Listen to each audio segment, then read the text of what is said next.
en train de devenir une réalité. En tant que ministre de la condition féminine et des droits de la femme, je peux affirmer que le combat que j'ai mené n'a pas été vain.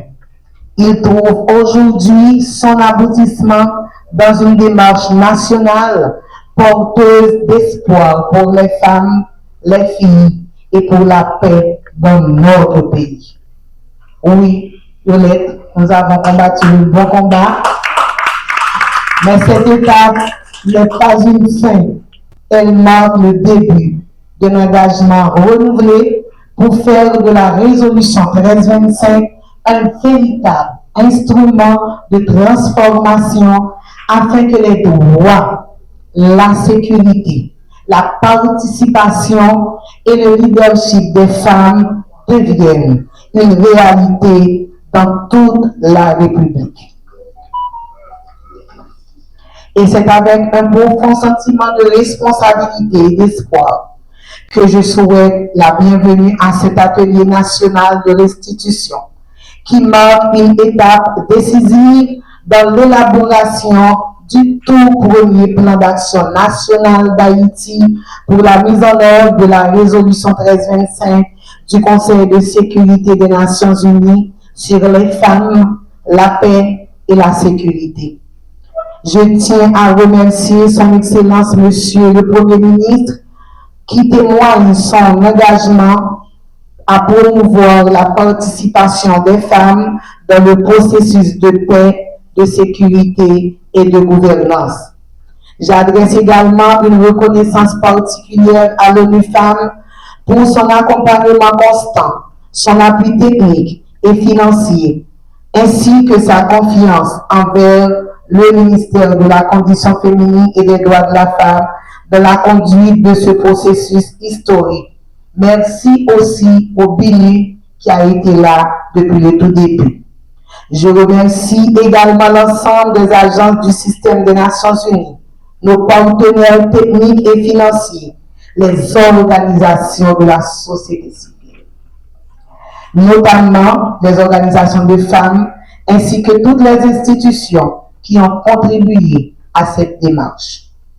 Mesdames, Messieurs, le ministère de la Condition féminine et des droits de la femme a pour mission de promouvoir les droits des femmes, de défendre l'égalité entre les femmes et les hommes et de veiller à l'intégration de la dimension genre dans les politiques publiques. En tant qu'institution transversale de l'État, notre responsabilité est de faire en sorte que les préoccupations, les besoins et les aspirations des femmes soient prises en compte dans tous les secteurs de la vie nationale, particulièrement dans les domaines de la paix, de la sécurité et de la gouvernance. Aujourd'hui n'est pas une journée ordinaire. Nous sommes réunis pour franchir une étape importante dans l'histoire institutionnelle de notre pays. Plus de 25 ans après l'adoption de la résolution 1325, Haïti s'apprête enfin à se doter d'un cadre stratégique national permettant de traduire les actions en actions concrètes, les engagements relatifs à la participation des femmes dans la prévention des conflits, la consolidation de la paix et le relèvement du pays. Cette avancée intervient dans un contexte particulièrement difficile.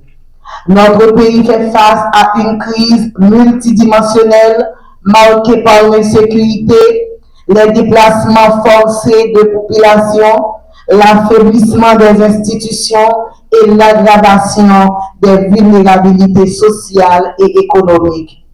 Les femmes et les filles sont parmi les premières victimes de cette situation. Pourtant, elles demeurent également parmi les principales actrices de résilience. Dans les communautés, elles soutiennent les familles, accompagnent les personnes vulnérables, favorisent le dialogue et contribuent chaque jour à maintenir la cohésion sociale.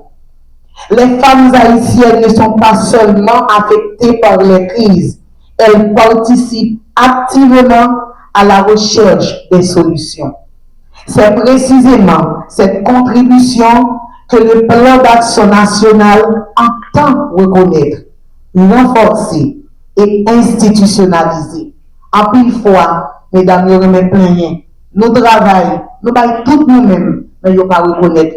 Et bien, je dis, à travers le plan d'action national, ça, faut nationalement et internationalement, nous reconnaître le travail nous chaque jour. Risque que nous prenons, ça n'a subi, faut que nous reconnaître lui et faut nous participer dans le rétablissement paix en Haïti, parce qu'en pile fois, nous détruit manger, mais les manger à séparer, c'est gratteur, des fois c'est gratteur boulé, pour le mettre dans la chaudière. Mesdames, Messieurs, sous le leadership du MCFDF et avec l'appui d'ONU-Femmes, un vaste processus participatif a été conduit entre juillet 2025 et mars 2026. 18 ateliers de consultation ont été organisés dans 9 départements du pays, mobilisant près de 500 participants issus des institutions publiques, des collectivités territoriales, des organisations de femmes et de jeunesse, du secteur privé, des communautés et des partenaires internationaux. Je salue alors particulièrement le travail remarquable des directrices départementales du MCFDF ainsi que l'engagement des organisations de femmes qui ont permis de porter la voix des communautés à travers tout le territoire national.